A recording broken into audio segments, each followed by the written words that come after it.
Ration బియ్యం కోసం కొన్ని రోజులు కొట్లాట, యూరియా ఇచ్చే సెంటర్ల కాడ జుట్లు పట్టి తన్నులాట, ఫ్రీ బస్ పుణ్యమా అని బస్సులల్ల బాదులాట. ఈ తీరుగా తెలంగాణ రాష్ట్రంలో ఆడోళ్ళ నడుమ పంచాది పెట్టిన కాంగ్రెస్ సర్కారు ఇప్పుడు అదే ఆడోళ్ళ చేతికి మైకులు ఇచ్చి మందిని తిట్టుండ్రన్నట్టు చేస్తున్నది. ఇగో ఈ అక్క నోటికి మొక్కాలి, ఎట్లా మాట్లాడుతుందో చూడండి.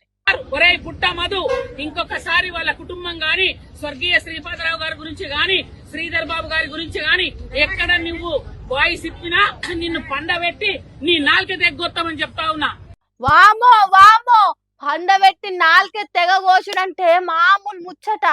నోట్ల నుంచి మాట రాకుండా మూగోన్ని చేసుడు, జీవితాంతం గుర్తు పెట్టుకునేటట్టు చేసుడు. ఈ అక్క తీరు చూస్తుంటే అన్నంత పని చేసేటట్టే ఉన్నది. రేవంత్ రెడ్డి చెప్పినట్టు తెలంగాణ మహిళలను కోటీశ్వర్లను చేసుడేమో గాని ఆడోళ్ళ నోటికి పదును పెంచి గరుకు మాటలు వచ్చేటట్టు మాత్రం చేస్తున్నాడని అంటారు. కరీంనగర్ జిల్లా మంతెనల ఎసొంటి రాజకీయం నడుస్తున్నదో ఏమో గాని మాజీ ఎమ్మెల్యే పుట్ట మధును పొట్టు పొట్టు తిట్టింది. ఇక బీఆర్ఎస్ పార్టీ లూకుంటారా? మీరు మాట్లాడితే వాడు పుట్టమదు వాడు వీడు అంటాను. అరే శ్రీధర్ బాబు అని మేము అనలేమా? మాకు అనుకుంటున్నారా?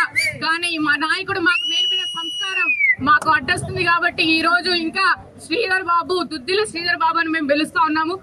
మా మాటలు కొద్దిగా పద్ధతిగా ఉన్నాయి. బజార్కెక్కి బాదులాడుకున్నట్టు కాకుండా ఒరే గిరై అనకుంటా, గయ్యాలేశం వేయకుండా, గిచ్చి కయ్యం పెట్టుకొని రచ్చ చేయకుంటున్నాయి.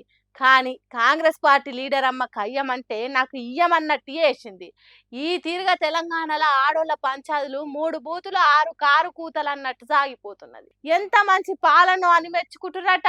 నాళ్ళ నీళ్ళ కాడ పంచాదులు రాజకీయాలకు తీసుకొచ్చినందుకు ఏందో ఏమో పోన్రి తిట్లు.